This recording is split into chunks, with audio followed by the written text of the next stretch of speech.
Hello, welcome to Family Access Network's Tea with an Advocate. This video series is bringing fan school tours to you. Since we have not been able to bring the public into the schools due to the pandemic, we thought we would bring our advocates to your living room, your workspace, wherever you are watching this so you can learn about Family Access Network. We have 62 school sites that have 26 advocates in them, providing crucial resources to our families and our communities. In the next few minutes, you're going to get to know one of our amazing advocates, Eilean Karpstein. So sit back and enjoy Tea with an Advocate. Good morning, Eilean. How are you? Good morning. Doing well. How are you? Good. Welcome to Tea with an Advocate. Since tea is in our name, what kind of tea or coffee beverage do you have with us this morning? This morning I'm drinking Lady Grey. So my son picked it out and it was a fancy morning. So that's what I'm doing. Nice. Lovely. Well, so Tea with an Advocate is intended to introduce the community and our followers about what our advocates do. And what I love is that you are in your office and you can kind of share a little bit about yourself. So let's jump on in and talk about yourself a little bit. Okay.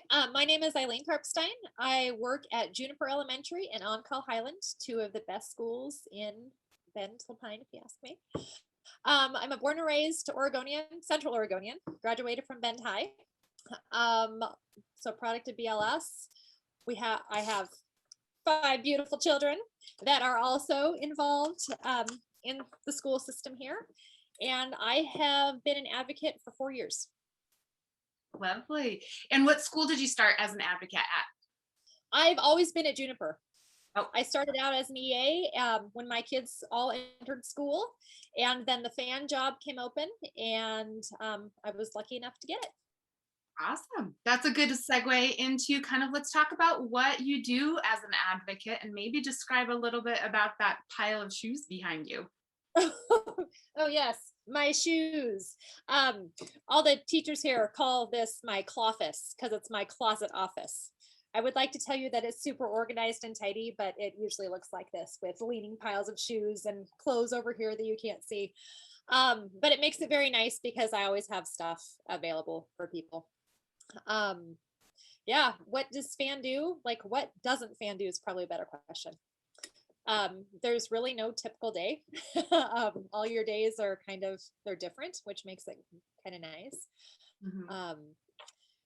You know, like I always think about Mr. Rogers saying, look for the helpers. And that's us. And if we can't help, then we can help you look for the helpers. That's kind of our job in a nutshell. Right. What do you love most about FAN? Everything. I love working with the kids. I've got a window here that everyone's walking by. I love working with the kids. I love talking to the families. It's fun to resource, lots of community interaction. Like I said, no day is the exact same. Lots of problem solving, lots of just, it's fun. It's exciting. It's something different. One time, this is a total side note, but one time when one of my sons was in kindergarten, somebody asked him what his mom did. And he said, oh, she's a mommy for mommies. I'm like, oh, that kind of sums it up sometimes. That is such a touching description of mommy for mommies. So I think about, and daddies too, but I think about that too, how we all just kind of got to help each other out sometimes. So that's my job. Yeah, that's awesome. Is there a story or a family that kind of touched your heart the most, that kind of epitomizes the work you do and kind of keeps you moving forward in this position? Oh, I have lots of good stories. One of my favorites is we do a program called Operation School Bell through the Assistance League of Bend, where they send kids and families shopping to get back to school clothes. And my first year here, you can't see it, but I've got giant windows over here, and so I can see all the kids trot by. And my first year here, we sent vouchers home, and the kids went shopping, and the little kids came back. So they shop over the course of like a couple weeks. And one group of girls, they were in the same class, they knew they'd gone shopping, they came with their new clothes, and they did a little fashion show in front, like just walking, one by one in front of my in front of my window. And then it kind of became a tradition, like where the kids would line up, and the kids that had new clothes, they would just walk by and we knew what they were doing. It was so much fun just to see them enjoying things. Another cool story just happened a little while ago with all this COVID stuff. Call from a family saying, "Hey, I need help. We've been out of work." The same story that everybody's going on. And so I met her in the parking lot of the school. We're all masked up. She's on one side of the hood. I'm on the other. And they had a big electric bill to pay. And I've worked with this mom for many years, just in all sorts of different ways. And it's been kind of nice to get to know the family. And she, many, many moons ago, we talked about like kind of a budget, money stuff, how you get so much money coming in and you have to allocate it. And she's a young mom. And anyway, she showed me her budget that she had written down, and she said, "And my gas bill was $10 cheaper than I thought it was going to be, so I moved that $10 over here to this side, so I've got this covered." And it was just so cool to see her working so hard, and the stuff that we had been talking about over the years, she'd really put into play. It was just a really cool moment to see. And I know that sounds kind of hokey, but it was really nice. And I was very proud of her because she was doing a good job. She took $10 from the gas bill and $7 that she hadn't spent on food, and was trying to pay this bill down with little bits and pieces, and it was nice.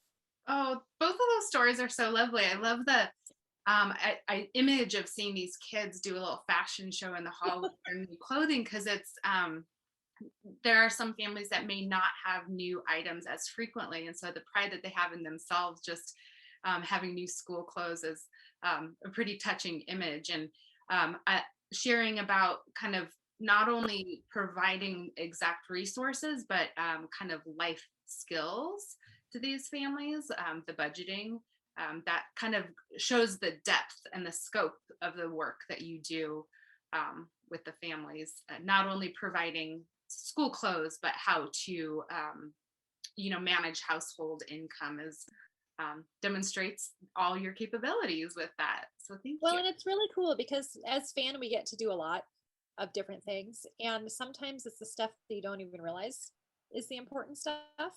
We're really good problem solvers. We've got a lot of community resources, but sometimes it's just being a support. Sometimes it's just saying, "Yeah, you've got this." We're not giving anything other than of ourselves. Right. And there's a lot to be said for having a squad of cheerleaders behind you, and we get to do that too. So not only are you mommies for mommies, but you're also cheerleaders. That's another great image of our advocates. Yeah, thank you. And cheerleading's a lot easier than regular cheerleading. I could have done that. me either. You mentioned in your story about the kids with the new clothes that you worked with Operation School Bell. Can you kind of touch a little bit more on what those community partnerships and resources and how that plays into the work that you do? Yeah, we have a lot of amazing community resources. We're very lucky. And one of the really fun perks about growing up in this area is how many people there are still around that they may be friends of a friend or whatever. And so just even from a personal level, making those connections is pretty awesome. But we work a lot with Parks and Rec, when COVID hit, trying to come up with ways to get our kids involved in safe settings so they could do school and stuff. So the Team Up program, Becky, was amazing, helped a ton. Westside Church and all the churches that offer their different things has been amazing. Neighbor Impact, kind of just like a lot of broad and general support for families. We're really, really lucky to have everyone's kind of got their little piece. And as fan, we bring those pieces together and make those connections, and it's kind of nice. Yeah, it's kind of like you guys are helping navigate those social services, and there are experts in certain areas, and so introducing our families and our clients to those experts to streamline the processes so they don't get hung up in where do they go? Exactly. So it's part of that that network, hence Yeah. Family Access Network. Yeah. Yeah, it is. So even if FAN doesn't actually have something tangible, like shoes or whatever, we know people that will do it or will help problem solve and resource that way. So it is. I guess that's kind of where the cheerleader part comes in. We get to help make those connections, and we all have such great working relationships that it goes both ways. So not only are we referring families out, but when they have programs open up or have services available that they are trying to connect, they will oftentimes let us know. So it's a really smooth back and forth in our community. Oh, that's great. It's kind of a mutually beneficial for everyone involved. It is, and those are the best kinds of relationships. Yep, exactly. So before we kind of end, any last thoughts, any snippets of wisdom or kind of anything you want to share with our viewers about FAN, about what you do and kind of our community at all? I think that everybody should know about FAN because really FAN can be for everybody. Being the fact, we work with a lot of families in need, but need can be defined by all sorts of different things. And if this pandemic has showed us anything, we're all just a few twists of fate away from who knows what.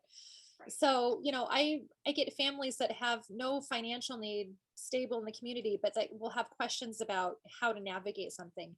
And that's truly what FAN is for. We do have lots of resources for families that need those resources. But we also have lots of answers and are good problem solvers. So nobody should ever hesitate to create a relationship with FAN because it's open for everybody. Oh, I love that. That's it seems very welcoming and opening our doors to everybody. That's a great way to define FAN for sure. Well, Eilean, I so appreciate you taking time to chat with me today. And I love the image of your office with all those. Well, I'm getting a clothing closet as soon as our construction is done. So everybody will have to come take a tour. Ooh, yes, we will. A part 2 of Tea with an Advocate would be a tour of Eileen's closet. I like it. Well, thank you for joining me, and I hope you have an amazing rest of your day, okay? Thank you. You too. See you later. Thanks, Eilean, for joining us today. We appreciate you taking time out of your busy day to teach us more about FAN and the amazing things that you do for our community. For those of you that watched, thank you. We appreciate you, and we hope to see you next time. If you want to learn more about FAN in the meantime, our website is familyaccessnetwork.org, and we can be found on social media on Instagram and on Facebook at familyaccessnetwork.org. Again, thank you, and we'll see you next time.